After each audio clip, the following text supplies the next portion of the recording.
Story number 2 is also about the coronavirus.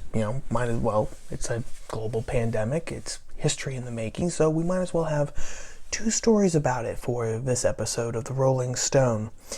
And we've heard people on the right talk about Trump derangement syndrome, right? When people's hatred for President Trump becomes so overpowering that they become almost incapable of rational or reasonable thought anymore. Well, this story illustrates that perfectly, as well as a couple of other things that we're going to get into.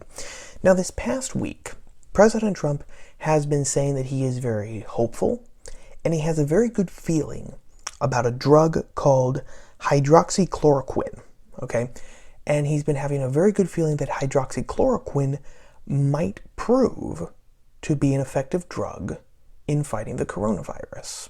Now, hydroxychloroquine, okay, it is a drug that was developed in the 40s to fight malaria, right? And then they later on found out that it's also good in helping with arthritis, right? And there actually has been some scientific data that has buttressed this hope of the president. Per the Daily Caller, again, in France, Derangement, a renowned infectious disease expert from l'Institut Hospitalo Universitaire in Marseille, administered the drug, again, hydroxychloroquine, for 10 days, along with azithromycin, a common antibiotic. They found that the drugs clear the virus in the nose and throat of most observed patients in 3 to 6 days. The study found that after 6 days of treatment, 70% of patients administered hydroxychloroquine were clear of the virus, compared to just 12.5% of patients who were not given the drug. Okay? Now, over in China, 3 scientists published research in Cell Discovery that hydroxychloroquine, inhibited the growth of the coronavirus in labs. Okay? So, President Trump says that he has a good feeling. He's very optimistic. He's hopeful that this drug that was developed in the 40s to fight malaria, hydroxychloroquine, might prove useful to fighting the coronavirus.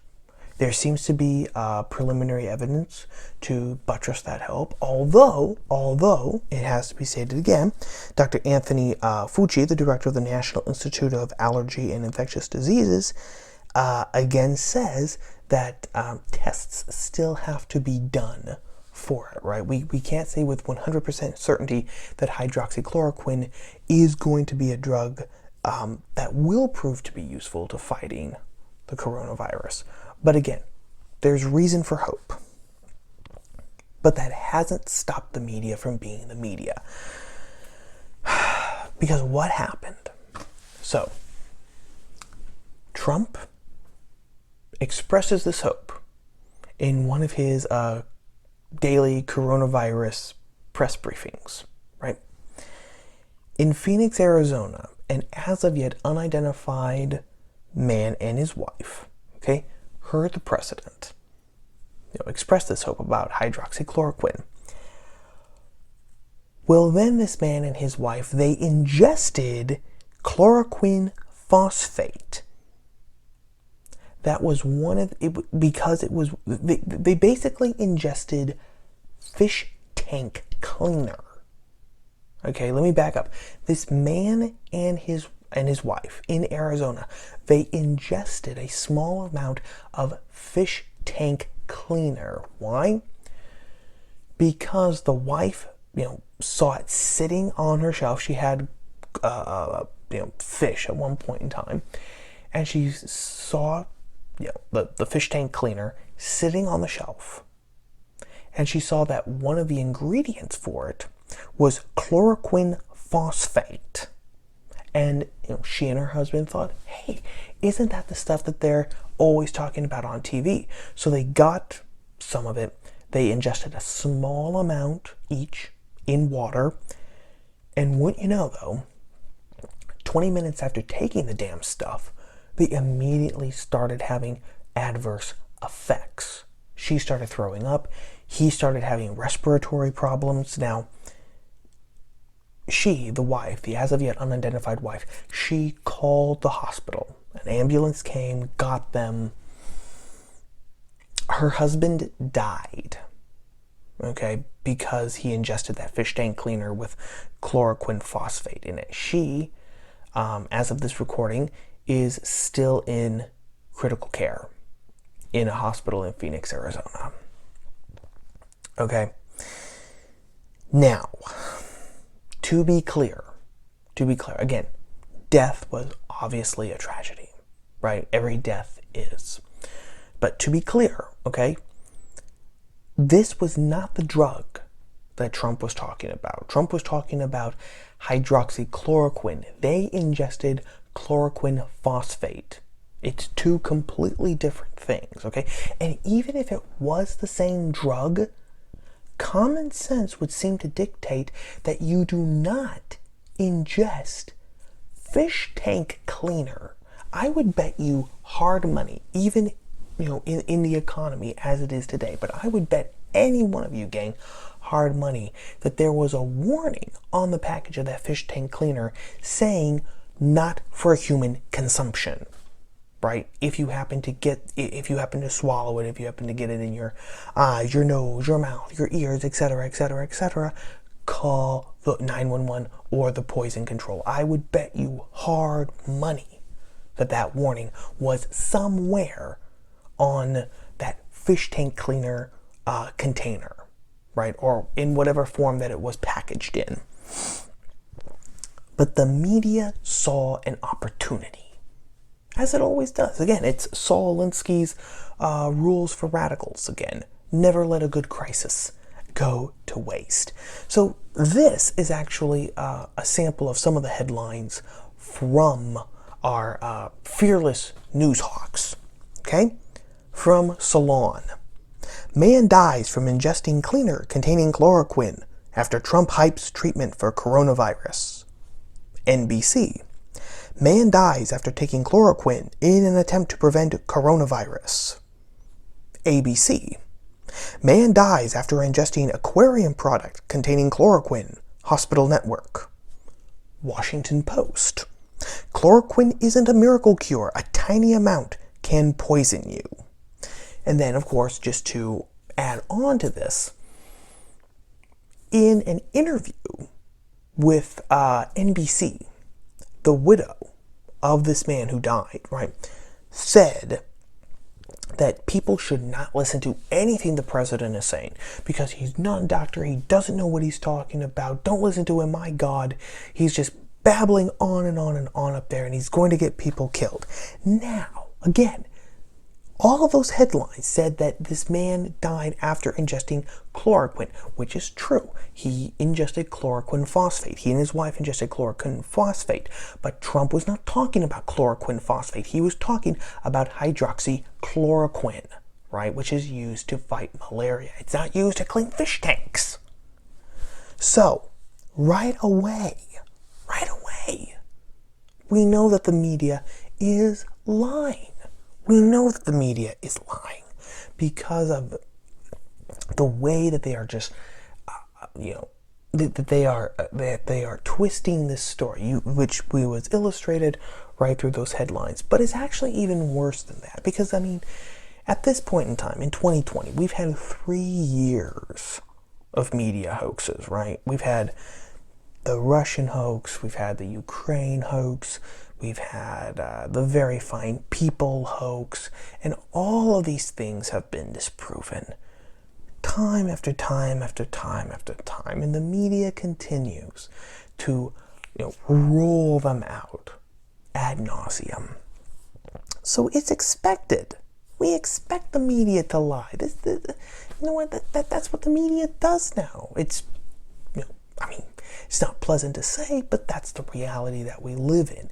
If that was all that there was to it, it would be kind of like, yeah, great. Chalk this up, add it to the list of hoaxes that the media has created and has touted, right? Damn, reality and damn the truth. But there's something even more serious going on in this particular story, okay?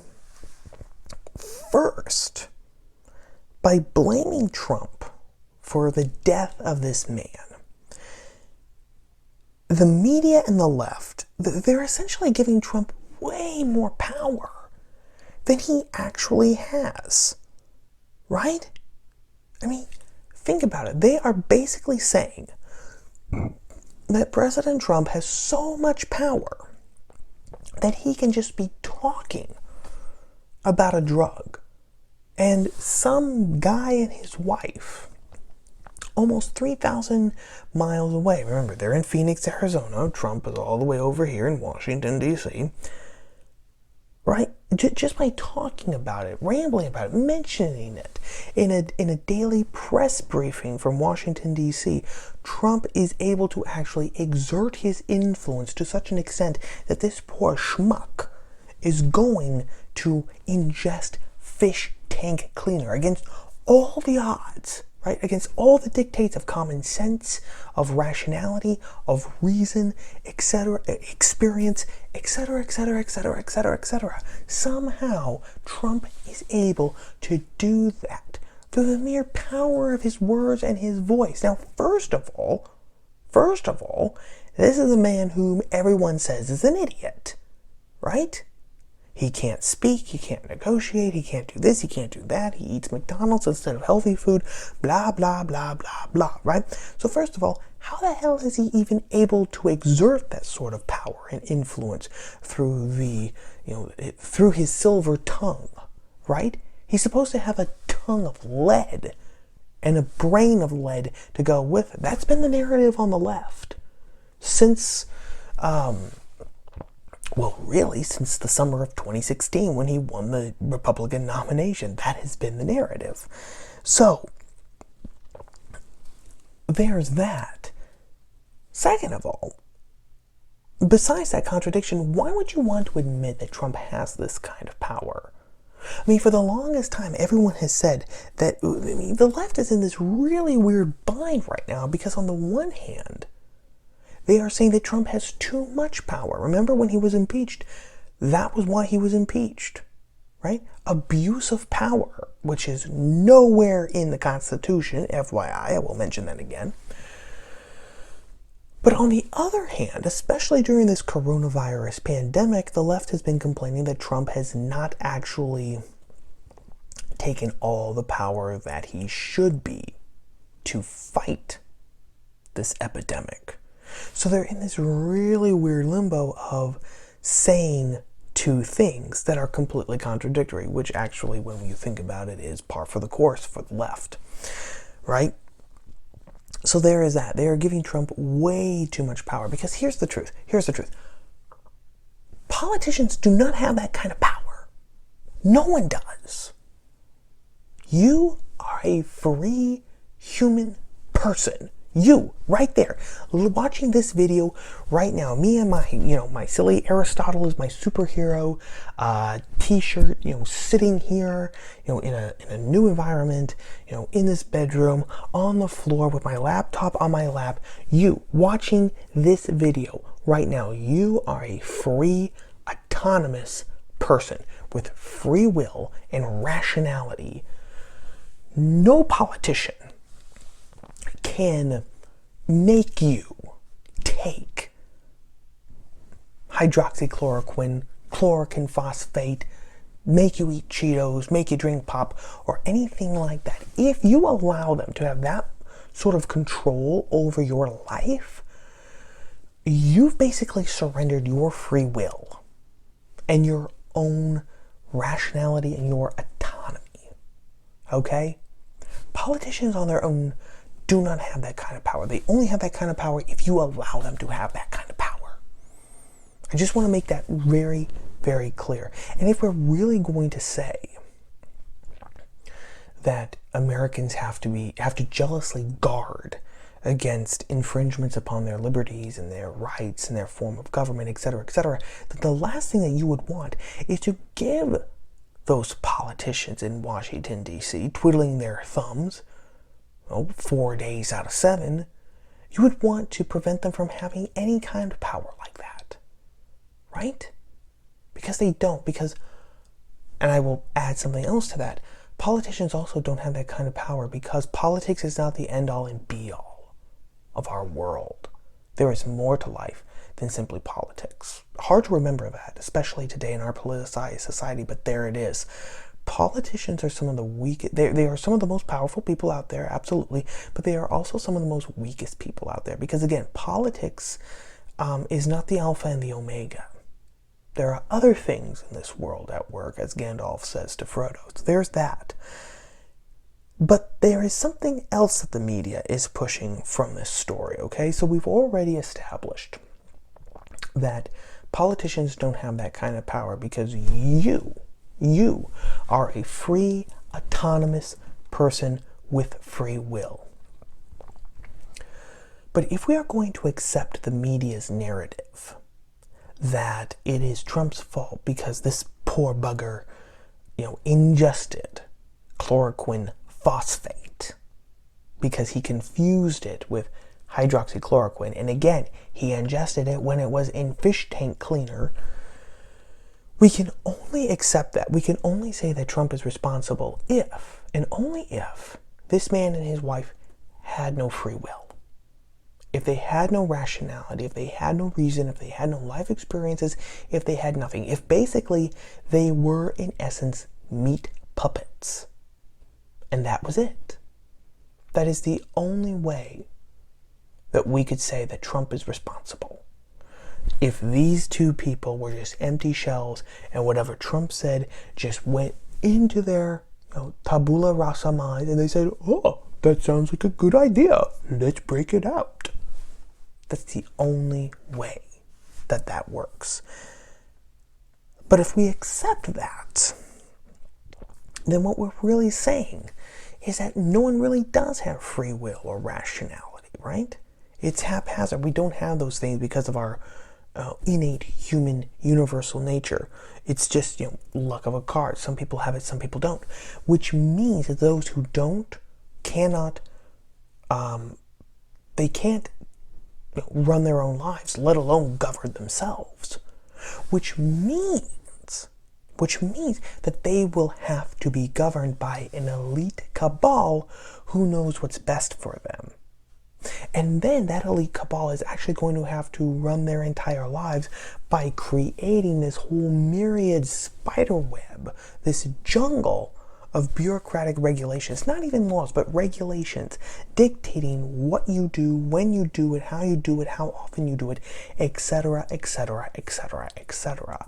So by the very fact of trying to blame Trump for this man's death, for his ignorance, his stupidity, again, call it whatever you want, but blaming Trump for that and for his death, they are basically saying the underlying message is that you're too stupid to live your own life and to govern yourself. So you need to not just be governed, you need to be ruled by other people who know what is best for you. Okay, not philosophically, not historically, but ideologically, which coincidentally has been the message of the left for decades now.